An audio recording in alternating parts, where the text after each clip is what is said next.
दोस्तों, स्वागत है आपका मेरे YouTube चैनल पे जिसका नाम है सुमित की कहानियाँ। और मैं आप सबका तहे दिल से शुक्रिया अदा करता हूँ कि आपने मेरे 97 सब्सक्राइबर करवा दिए हैं कंप्लीट।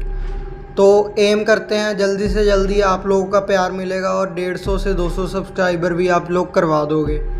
तो आप सबका प्यार हमें चाहिए। सब्सक्राइब वाला बटन है आपके ऊपर, वो आप दबा के सब्सक्राइब कर लीजिए। तो जैसे कि आपको पता ही है, हम हिंदी हॉरर रियल स्टोरीज सुनाते हैं। तो हमारे कुणाल भाई आए हैं पॉडकास्ट में दोबारा, और ये हमें रियल इंसिडेंट बताएंगे जो इनके साथ हुए हैं पॉडकास्ट में। तो कुणाल भाई, आपका मैं सबसे पहले वेलकम करता हूँ। थैंक यू सबसे पहले सुमित भाई, आपका मुझे बुलाने के लिए। और मैं आपका तहे दिल से शुक्रिया अदा करता हूँ कि आप मुझे इतना बड़ा मौका देते हो मेरी रियल स्टोरी सुनाने का। भाई यार, आप सबके प्यार से ही है बस, जो कुछ भी है। जैसे ही आपको पता है, हमने लास्ट पॉडकास्ट किया, बिल्कुल उस पर बढ़िया रिस्पॉन्स आया जनता का, अपनी फैमिली का। सही बात है। तो इसीलिए हम आते रहते हैं भाई, बिल्कुल अपनी भाई। फैमिली के लिए। हमने सोचा कि आज इंडिपेंडेंस डे पे अच्छा कुछ पॉडकास्ट आज़ादी लाया पे जाए भाई आप सुनाएंगे लोगों के कुछ लिए। अच्छा, बिल्कुल। सभी का दिल खुश हो जाएगा जिससे। बिल्कुल भाई। तो शुरू करते हैं भाई। स्टोरी ऐसे है कि मैं ना भाई गया था कसोल घूमने। कसोल, ठीक है हाँ, भाई। मेरे दोस्त हैं कुछ बढ़िया जो यहीं से है, लोकल जहाँ मैं रहता हूँ। हाँ जी भाई। और उन्होंने वहाँ पे लीज पे होटल लिया भाई, ठीक है कटागला में। हाँ जी भाई, तो- रेड लीफ। हाँ भाई, बिल्कुल। वहाँ वो सब जैसे हम दोस्त- लोग नाम गुप्ती रखेंगे भाई, है ना। हाँ, जैसे हाँ। सब पहले दोस्त लोग जाए, अकेला मैं रहता था, मैं जॉब करता हूँ। बिल्कुल बिल्कुल। और फिर मेरा मूड बना, मैं गया, 3-4 लड़के गए हम भाई बाइकों पे ही। एक मेरा बाइक था ठीक है भाई। और एक मेरा दोस्त था, उसका बाइक था साथ में। ठीक है भाई। और बात ऐसे है कि भाई जाते समय ना हम बाइकों पे जैसे जा रहे, रात का 1:30-2 बजे का टाइम हो गया। हाँ जी भाई। जब हमने मंडी पंडो डैम क्रॉस कर लिया, मतलब वो जो रास्ता है ना पंडो डैम वाला, जहाँ माता को माथा बिल्कुल, टेकते, बिल्कुल। मंदिर बना हाँ हुआ जी, है, हाँ सभी जी, लोग वहाँ पे प्रणाम करके ही जाते हैं उनको। बिल्कुल।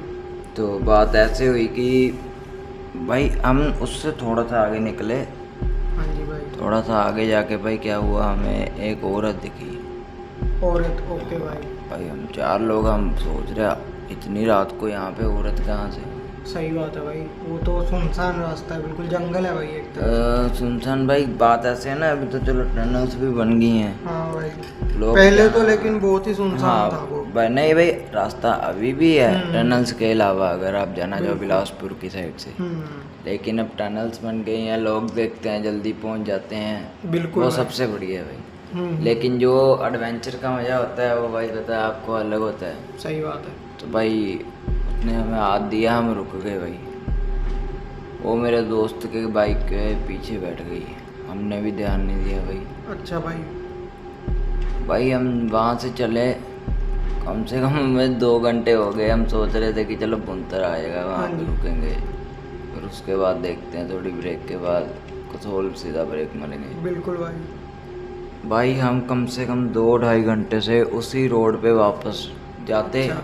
घूम के साला फिर वहीं वापस भाई। स्टक हो गए भाई आप एक हाँ ही जगह भाई, पे। कुछ समझ ही नहीं आ रहा भाई, क्या अरे करें भाई। क्या ना करें। Time loop. और जब भाई कैसे? मैंने अपने बाइक पे बनवाया हुआ है सब, जो बोलते हैं हाँ भाई, ये माथा तुमकार, टेक के। सब जो एक साइन बनता है वो बिल्कुल बनवाया। बिल्कुल। माथा टेका भाई, वो जो चीज़ थी उनके पीछे, ठीक है। हमने धागा धुगा पहन के रखा है भाई, बाबा बालकनाथ को मानते हैं। ठीक है। तो भाई चीज़ वहाँ से भाई गैप हो गई, देखते देखते भाई। अरे भाई, एकदम से। भाई उनका भाई कितना वो चल रहा है, अभी वो लड़के बोल रहे भाई बाइक का टायर बैठ गया 3, इतना वेट पता नहीं कहाँ से आ गया। हाँ, कि एकदम से बाइक नीचे हो गया पूरा। भाई चलते जोर चलते लगा बाइक भाई। उसका 12 होता जा रहा, 12 होता जा रहा, 12 सही बात। वो रुक गया, फिर चला टाइम लूप में भाई वहीं फंस के, समझ ही नहीं आया क्या करें क्या। सही बात है भाई। फिर आपको जैसे पता ही है, बोले शंकर, बिल्कुल भाई। बोले महादेव। बाबा, उनका नाम लिया बस, हर हर महादेव। हर हर महादेव। तो ये था भाई मेरा एक रियल किस्सा जो आपके लिए लेके आया था। भाई बहुत ही अच्छा था यार भाई। भाई एक वो भी सुनाओ ना जो आपके साथ हुआ था, आपके दोस्त के साथ, जब आप गाड़ी में गए थे। एक आपके दोस्त की वो थी फ्रेंड।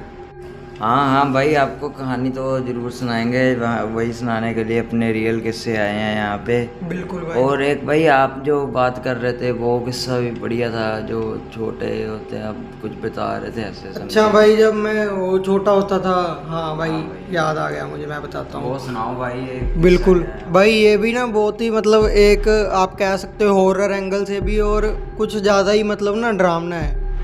जब से ना भाई मैं बिल्कुल बहुत छोटा था, लगा लो आप 3 साल से 10-12 साल तक है ना, तो हमारे घर पे ना भाई बड़ा सा एक फ्लावर्स का पोट था, बड़ा सा बिल्कुल फ्लावर्स वाला पोट। बड़े बड़े हाँ, वो बिल्कुल ना ब्लैक कलर का था भाई, बिल्कुल, हाँ ब्लैक कलर का।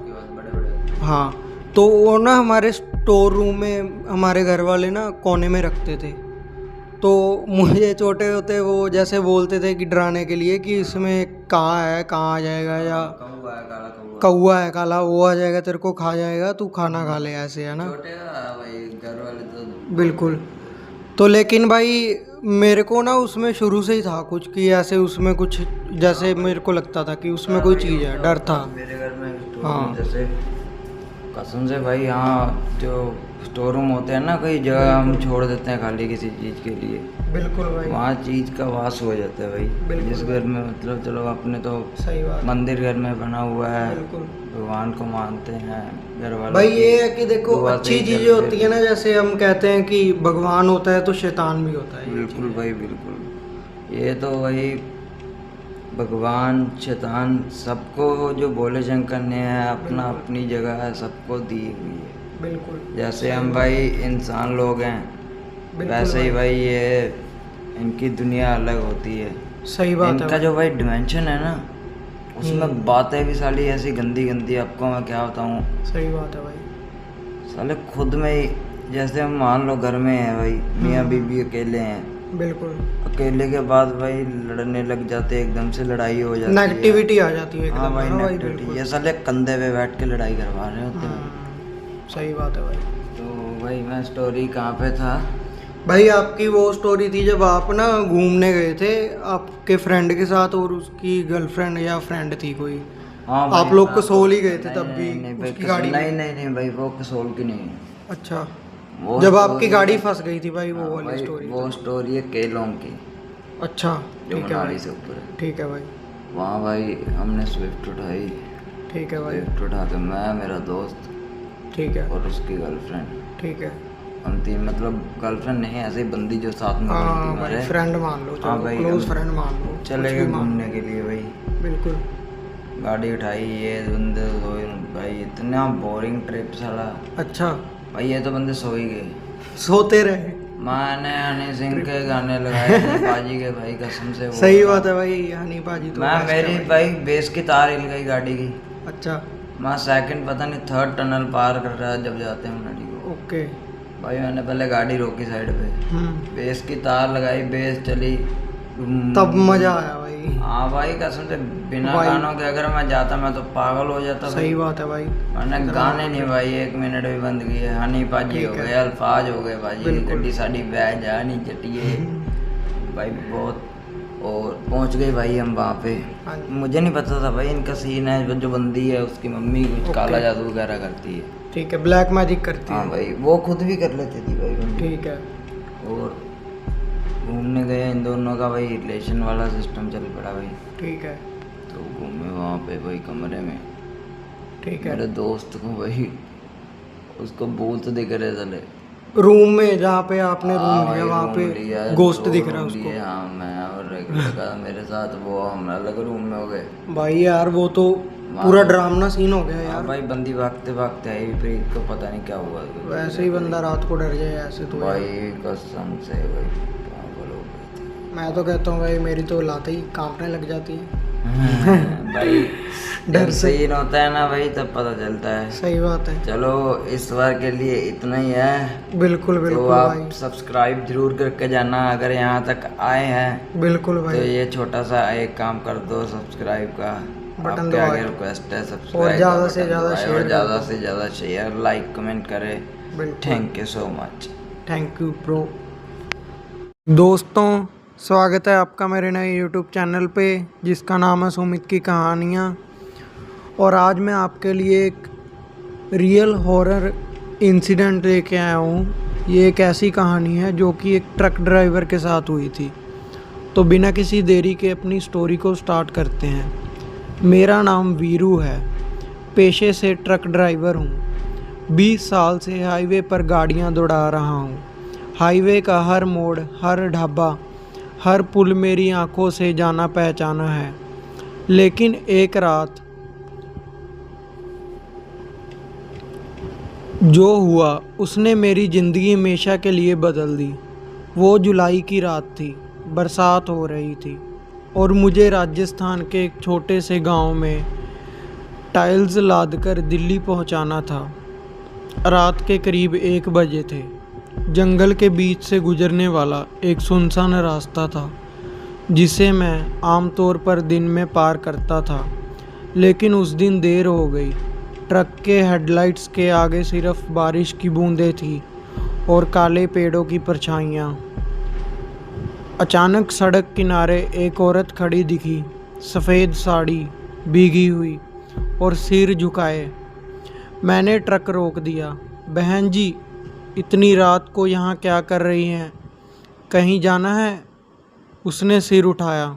चेहरा साफ नहीं दिखा, पर उसने धीमे से कहा, बस आगे वाले मोड़ तक छोड़ दो। कुछ अजीब सा महसूस हुआ, लेकिन इंसानियत के नाते उसे बैठा लिया। जैसे ही वो औरत ट्रक में चढ़ी, कैबिन में ठंडी हवा का झोंका आया। मेरी रीढ़ की हड्डी तक सिहरन दौड़ गई। कुछ ही मिनटों में ट्रक का रेडियो अपने आप ऑन हो गया। कोई पुराना भजन बज रहा था जो मैंने कभी सुना ही नहीं था। औरत चुपचाप बैठी रही। जब मैंने शीशे से पीछे देखा तो वो गायब थी। मैंने ट्रक रोक दिया, नीचे उतरा, लेकिन ट्रक में कोई नहीं था। थोड़ी दूर आगे बढ़ा तो देखा एक टूटा फूटा गेट है जिस पर लिखा था शमशान घाट 500 मीटर। मेरे पैरों के नीचे ज़मीन खिसक गई। जिस जगह पर औरत ने उतरने को कहा था वो शमशान घाट था। मैंने ट्रक मोड़ना चाहा, लेकिन इंजन बंद हो गया। तभी मुझे झाड़ियों के पीछे कुछ चमकता हुआ दिखाई दिया। मैं गया तो देखा एक पुराना ट्रक खड़ा था। उसका नंबर देखा तो मेरा दिल थम गया। वही नंबर जो मेरे ट्रक का था, लेकिन वो ट्रक जला हुआ था। ऐसा लग रहा था जैसे बरसों पहले किसी हादसे में जल गया हो। पीछे से किसी ने कहा, मुझे वहाँ नहीं जाना चाहिए था। मैंने आग लगा दी थी। मुड़ा तो वही औरत थी, पर इस बार उसका चेहरा जला हुआ, आंखें लाल, बाल बिखरे हुए। तूने मुझे नहीं बचाया, अब तू भी फंस गया है इस रास्ते में। मैं चिल्लाया, दौड़कर ट्रक की ओर भागा। किसी तरह इंजन चालू हुआ और मैं वहाँ से भागा। आज भी जब उस सड़क से गुजरता हूँ तो ट्रक की हेडलाइट्स खुद ब खुद बंद हो जाती हैं और रेडियो पर वही पुराना भजन बजने लगता है। लोग कहते हैं वहाँ हर साल एक ट्रक हादसे का शिकार होता है और ड्राइवर कभी वापस नहीं आता, लेकिन मैं बच गया। तो दोस्तों, आई होप आपको ये कहानी अच्छी लगी होगी। तो आपके लिए मैं और ऐसी अच्छी रियल स्टोरीज़ लेके आता रहूँगा। आप लोग मेरे चैनल को सपोर्ट करें, शेयर करें, कमेंट में मुझे बताएं कि आपको मेरी स्टोरी कैसी लगी और चैनल को सब्सक्राइब करना ना भूलें। हमारे 100 सब्सक्राइबर कंप्लीट होने वाले हैं, तो आप लोग जल्दी करवा दीजिए। धन्यवाद। स्वागत है आपका मेरे यूट्यूब चैनल पे जिसका नाम है सुमित की कहानियाँ। और आज मैं आपके लिए एक न्यू हिंदी हॉरर स्टोरी लेके आया हूँ जिसका नाम है चुड़ैल से हुआ सामना। तो आइए बिना किसी देरी के अपनी स्टोरी को स्टार्ट करते हैं। मेरा नाम प्रतीक मिश्रा है। मैं वेस्ट बंगाल के एक गांव में रहता हूँ। मैं अभी इंजीनियरिंग का अभ्यास कर रहा हूँ और साथ में मैं एक सोलो बाइक राइडर भी हूँ। मैं अवसर छुट्टियों के दिन या फिर वीकेंड पे अपने बाइक लेकर लॉन्ग राइड पे चला जाता हूँ। एक दिन मेरे साथ कुछ ऐसी घटना घटी जिसे आज भी सोचता हूँ तो मेरे शरीर की रूह तक कांपने लगती है। आज से 2 साल पहले की बात है। मैं अपने बाइक लेकर कोलकाता लॉन्ग राइड पे गया था। रास्ता 3 दिन का था, इसलिए मुझे पहले से ही होटल बुक करनी पड़ी। एक बार रास्ते में मुझे बहुत भूख लगी थी, इसलिए मैंने अपनी बाइक को साइड में पार्क किया और पास में नाश्ते की दुकान पे जाके 2 वड़ा पाव खा लिया। बाद में मैंने अपनी ट्रैवलिंग की शुरुआत कर दी। कुछ समय बाद शाम को अचानक मेरे पेट बिगड़ने लगा। मैं होटल पे जा सकूं उतना समय भी नहीं था, इसलिए मैंने पास में सुलभ शौचालय पे एंड यूज का उपयोग किया। वहीं पे मुझे किसी के पायल की आवाज़ सुनाई दी। मुझे कुछ अजीब सा लगा कि पुरुष के शौचालय में एक औरत का क्या काम। इसी समय वहाँ की लाइट चालू बंद होने लगी। मैं तो को डर के मारे कांपने लगा। मेरे शरीर के रोंगटे खड़े हो गए। मैंने ज़ोर से आवाज़ लगाई, कौन है जो यह मजाक कर रहा है? बाहर निकल के तुझे छोड़ूंगा नहीं। थोड़ी देर बाद वहाँ सब ठीक गया। मैं जल्दी से बाहर निकलने की कोशिश कर रहा था, लेकिन वॉशरूम का दरवाज़ा नहीं खुल पा रहा था। मैंने चौकीदार को आवाज़ लगाई तो उसने आके देखा तो दरवाज़ा बाहर से खुला था। फिर उसने आवाज़ लगाई, दरवाज़ा खुला है, आप थोड़ा धक्का लगाइए। मैंने धक्का दिया तो दरवाज़ा खुल गया। मैं पैसा देकर बाहर निकल ही रहा था कि फिर से मेरा पेट खराब होने लगा। मुझे वापस उस खतरनाक वॉशरूम में नहीं जाना था, लेकिन मेरे पास और कोई चारा भी नहीं था। इस बार लगभग 2-3 मिनट हो गए कि वापस से लाइट चालू बंद होने लगी और साथ में कोई स्त्री के हंसने की आवाज़ आने रही थी। मुझे काफ़ी डर लगने लगा था। मैं जल्द ही अपना काम निपटाकर बाहर निकलने की कोशिश कर रहा था, लेकिन मैं वहीं से उठ ही नहीं पा रहा था। मुझे ऐसा लग रहा था कि कोई मुझे पर बैठ गया हो। मैं अपनी पूरी ताकत लगा के खड़ा हो गया और दरवाज़ा खोल के बाहर निकल गया। बाहर देखकर मैंने देखा कि सुलभ शौचालय का मुख्य दरवाज़ा बंद था और उस पर काफ़ी सारे जीव जंतु चिपके हुए थे। यह सारा खौफनाक दृश्य देखकर मेरे तो प्राण ही निकल गए हों, ऐसा महसूस होने लगा। मैं ज़ोर ज़ोर से रोने लगा। वहाँ पे काफ़ी अंधेरा था और काफ़ी दुर्गंध भी आ रही थी। मुझे लगा कि मैं यहाँ से कभी कैसे बाहर निकल पाऊँगा। उसी वक्त मेरे सामने एक बड़ी बड़ी लाल आंखें वाली, लंबे बालों वाली भयानक औरत खड़ी थी। उसे देखकर मेरे तो होश ही उड़ गए। मैं तुरंत ही दरवाजे की ओर दौड़ा, लेकिन घबराहट की वजह से मेरे पैर फिसल गए और मैं नीचे फर्श पे गिर गया। पायल का आवाज़ कर रही वो भयानक औरत मेरी तरफ आ रही थी। उसे देखकर लगा कि आज मेरी ज़िंदगी का आखिरी दिन है, अब मैं बचने वाला नहीं हूँ। थोड़ी ही देर में वो औरत मेरे पास आकर खड़ी हो गई और मुझे जानवर के जैसे सूंघने लगी। मुझे अपनी मौत साफ साफ दिख रही थी।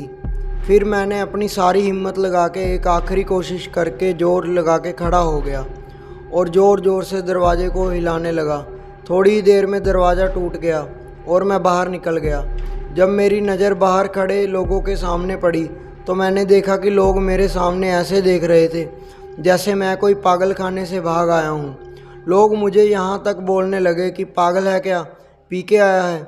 तभी वहाँ पास में खड़ा आदमी ने मेरे पास आके पूछा कि भाई तुम वहाँ अंदर क्या कर रहे थे। मैंने कहा भाई मैं कोई अंदर घूमने नहीं गया था, बल्कि टॉयलेट करने के लिए गया था। मेरी बात सुनकर उस भाई ने मुझसे कहा तुम ज़रा पीछे मुड़कर तो देखो। मैंने जब उस आदमी की बात सुनकर पीछे मुड़कर देखा तो मेरे तो होश ही उड़ गए। वहीं कोई भी शौचालय नहीं था, बल्कि एक पुराना टूटा फूटा खंडर मकान था। ऊपर वाले की मेहरबानी थी कि मैं सही सलामत बच गया और उस भयानक देखने वाली चुड़ैल से की चंगुल से बच निकला। दोस्तों, अगर आपको मेरी यह कहानी पसंद आई तो शेयर करना और वीडियो को ज़्यादा से ज़्यादा लाइक करना। और दोस्तों, आप कमेंट में मुझे बताना कि आपको ये स्टोरी कैसी लगी और चैनल को सब्सक्राइब करना मत भूलना। हमारे 100 सब्सक्राइबर जल्दी होने वाले हैं। थैंक यू दोस्तों। स्वागत है आपका मेरे नए यूट्यूब चैनल पे। जिसका नाम है सुमित की कहानियाँ।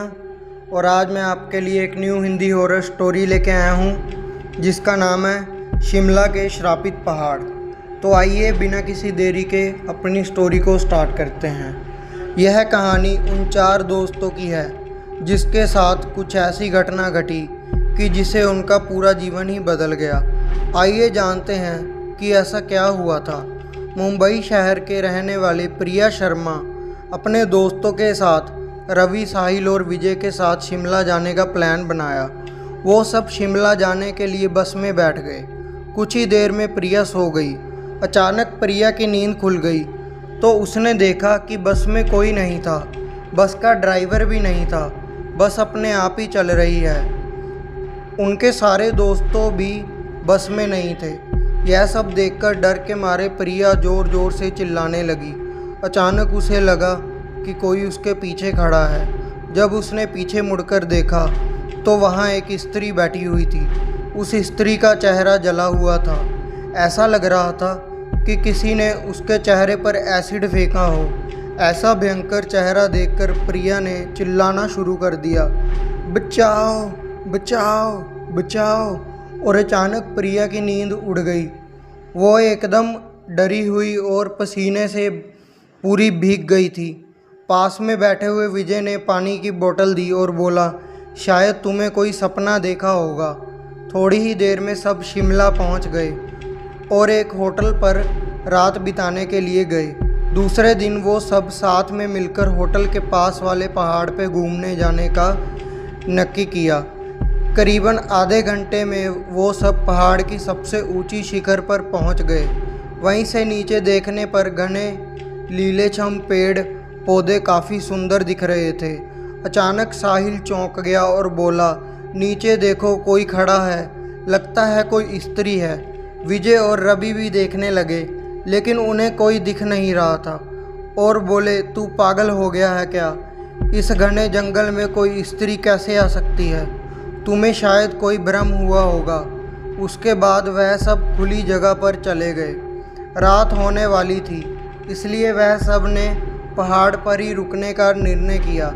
इसलिए उन सब ने वहाँ पर ही तंबू लगाया और खाने पीने के लिए सामान बाहर निकाला। प्रिया की बैग तंबू के बाहर थी इसलिए वह लेने के लिए बाहर गई तो वहाँ पर उसे किसी की आवाज़ सुनाई दी। प्रिया उस आवाज़ की ओर अपनी नज़र घूम जाती तो उन्हें सामने से कोई 3 आदमी आते हुए दिख रहे थे। उनके हाथ में धारदार हथियार देखकर प्रिया डर जाती है और दौड़ के तंबू के अंदर आ जाती है। उसने अपने दोस्तों से भी यह बात की लेकिन कोई उसकी बातों पर विश्वास नहीं कर रहे थे। प्रिया चिल्लाकर बोली, आप सब पागल हो गए हो क्या? कोई भी मेरी बातों पर भरोसा नहीं कर रहा है। चलिए मेरे साथ बाहर, मैं आपको बताती हूँ। वो सभी बाहर आके टॉर्च से नीचे देखने लगते हैं। उतने में ही उन सभी को लगता है कि कोई 3 लोग उनकी ओर बढ़ रहे हैं। यह सब देखकर वो सभी डर जाते हैं और तुरंत ही अपना अपना सामान समेटने लगते हैं और बड़े से पत्थर के पीछे जाके छुप जाते हैं। थोड़ी ही देर में वो सब ऊपर आ जाते हैं। प्रिया देख रही है कि उनके हाथ पैर और सिर आम आदमी जैसे बिल्कुल नहीं थे। वो सब एक जगह पे बैठ जाते हैं और कुछ तांत्रिक विद्या शुरू करते हैं। उनमें से एक आदमी अपनी हाथों की उंगली को काट देता है लेकिन अंधेरे की वजह से उन्हें कुछ भी ठीक से दिखाई नहीं देता है। अचानक उन चारों ने देखा कि एक औरत उन आदमियों के बीच में आके लेट जाती है। कोई नहीं जानता कि आखिर वो औरत वहाँ पे पहुँची कैसे। प्रिया ने कहा, मुझे कुछ समझ नहीं आ रहा है, आखिर यह सब हो क्या रहा है? मुझे बहुत ही डर लग रहा है। एक के बाद एक वो तीनों उस औरत को सूंघने लगे।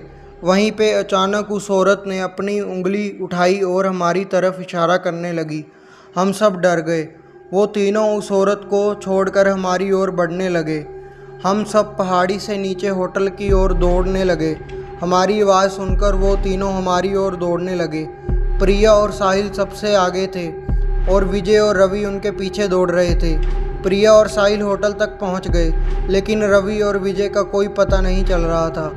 हमने होटल वालों से उनके बारे में सभी बात की तो उन्होंने लोगों ने कहा कि उस पहाड़ पे कोई नहीं जाता है, वो पहाड़ श्रापित है, जो भी वहाँ जाता है वो कभी वापस नहीं आता है। आप भी किस्मत अच्छी थी कि आप अभी ज़िंदा हैं, लेकिन हमारे दोस्त रवि और विजय कभी भी वापस लौट के नहीं आए। हमने उन्हें ढूंढने का बहुत ही कोशिश की, पुलिस कंप्लेंट भी करवाई, लेकिन कोई फ़र्क नहीं पड़ा। दोस्तों, अगर आपको मेरी यह कहानी पसंद आई है तो शेयर ज़रूर करना, और दोस्तों आप लोग मेरे चैनल को सब्सक्राइब कर लो, ज़्यादा से ज़्यादा शेयर करो। मुझे आप सबकी सपोर्ट की ज़रूरत है। कमेंट में मुझे बताना कि आपको ये स्टोरी कैसी लगी। और दोस्तों, हमारे चैनल पे 92 सब्सक्राइबर्स हो गए हैं और 100 सब्सक्राइबर का मैं एम करता हूँ। अगली वीडियो और अच्छी लेके आऊँगा आपके लिए। तो थैंक यू दोस्तों। स्वागत है आपका मेरे YouTube चैनल पे, जिसका नाम है सुमित की कहानियाँ। और आज मैं आपके लिए एक सच्ची घटना लेके आया हूँ जो हुई थी हमारे ट्रक ड्राइवर के साथ। मध्य प्रदेश के एक छोटे से गांव में कमलेश नामक एक ट्रक ड्राइवर अपने परिवार की रोज़ की ज़िंदगी के लिए काम करता था। वह ईमानदारी से ट्रक चलाता था और दूर दूर तक सामान पहुंचाने का काम करता था। कमलेश के लिए यह एक सामान्य जीवन था और उसे नहीं पता था कि जिस यात्रा पर वह जा रहा है वह उसकी ज़िंदगी को हमेशा के लिए बदल देगी। एक दिन कमलेश को केरल जाने का ऑर्डर मिला। यह एक लंबी यात्रा थी, लेकिन वह इस काम में काफ़ी अनुभव रखता था। ट्रक ड्राइवर के मामले में उसका आत्मविश्वास उसे किसी भी मुश्किल से निपटने की ताकत देता था। लेकिन जैसे ही उसने यात्रा शुरू की, उसे महसूस हुआ कि इस बार कुछ अलग होने वाला था। उसकी समझ में नहीं आ रहा था कि एक सामान्य ट्रक यात्रा इतनी खौफनाक क्यों हो सकती है। अचानक उसे हाईवे पर कोई अजीब सा एहसास हुआ, जैसे कोई साया उसके आसपास हो। कमलेश ने अपनी आंखें झपकाई और फिर से सामने देखा। हाईवे पर कुछ अजीब सा दिखने लगा था। सड़क के किनारे खून के धब्बे थे और कुछ जख्मी लोग पड़े हुए थे। इन लोगों के चेहरे पर जैसे कोई डर और दर्द की गहरी छाप थी। कमलेश को कुछ समझ में नहीं आया, लेकिन वह तय नहीं कर पा रहा था कि यह हॉरर स्टोरी थी या फिर कोई सपना। उसने ट्रक की गति बढ़ाई, लेकिन कुछ ही देर में उसके सामने एक और डरावना दृश्य आया। यह दृश्य कमलेश के दिल को बहुत झंझोरने वाला था। सड़क पर खून से सना हुआ एक शरीर पड़ा हुआ था और उसके पास हड्डी की तरह कटा हुआ एक हाथ था। यह दृश्य बिल्कुल असली लग रहा था। क्या यह गोस्ट एनकाउंटर था? कमलेश के मन में यह सवाल उठने लगा। उसने सोचा कि क्या यह वही लोग थे जिन्होंने कुछ समय पहले इस सड़क पर अपनी जान गंवाई थी। तभी अचानक कमलेश के ट्रक का इंजन खराब हो गया। यह अचानक रुकने वाला दृश्य और भी भयावह था। क्या यह किसी आत्मा का असर था? क्या यह इंडियन गोस्ट स्टोरीज का हिस्सा था? कमलेश की रूह कांप रही थी। इंजन को स्टार्ट करने की कई कोशिश के बाद ट्रक फिर से चालू हो गया, लेकिन अब कमलेश की सोच में बदलाव आ चुका था। वह समझने लगा था कि यह केवल एक डरावना अनुभव नहीं था, बल्कि जीवन और मृत्यु के बीच की एक गहरी सच्चाई थी। यह सब क्या है? कमलेश ने सोचा। क्या ये वह आत्माएं हैं जिन्होंने इस सड़क पर अपनी जान गंवाई थी? वह समझने लगा कि शायद ये आत्माएं उसे एक संदेश देना चाहती थी, शायद किसी पुराने एक्सीडेंट के बारे में जो उस सड़क पर हुआ था। कमलेश के मन में यह ख्याल आ रहा था कि कर्म का असर हमेशा हमें मिलता है, और अगर हमने कुछ गलत किया हो तो वह हमें कभी ना कभी याद दिलाया जाता है। वह समझ गया था कि हमारे जीवन के हर कर्म का कोई ना कोई परिणाम होता है, और कभी कभी यह परिणाम हमें गोस्ट सिबलिंग्स और डरावने अनुभवों के रूप में सामने आता है। और तभी कमलेश ने ट्रक को फिर से स्टार्ट किया और अपने रास्ते पर बढ़ गया। लेकिन उस रात के अनुभव ने उसकी सोच को पूरी तरह से बदल दिया।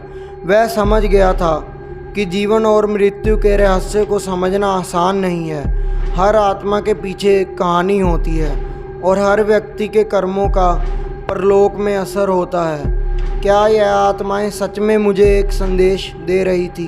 कमलेश ने सोचा, क्या मुझे अपने जीवन के कर्मों पर ध्यान देना चाहिए? इस अनुभव ने कमलेश को यह समझने में मदद की कि कर्म और सजा के बिना जीवन अधूरा है। कमलेश ने उस रात के बाद से अपने जीवन को और अधिक समझदारी से जीने की कोशिश की। वह अब अपने हर फैसले में सोच समझकर कदम बढ़ाता था, क्योंकि वह जानता था कि एक दिन कर्म उसे वापस मिलकर ही रहेगा। तो गाइज़, आपको ये स्टोरी कैसी लगी मुझे कमेंट करके ज़रूर बताना और लाइक करना, ज़्यादा से ज़्यादा शेयर करना और मेरे चैनल को दोस्तों सब्सक्राइब कर लो। आपका धन्यवाद, आपने 91 सब्सक्राइबर करवा दिए हैं और हम कुछ ही दूर हैं 100 सब्सक्राइबर के। तो एम करते हैं आप 100 सब्सक्राइबर जल्दी करवाओगे, मैं आपके लिए फिर लॉन्ग स्टोरी लेके आऊँगा। Thank you.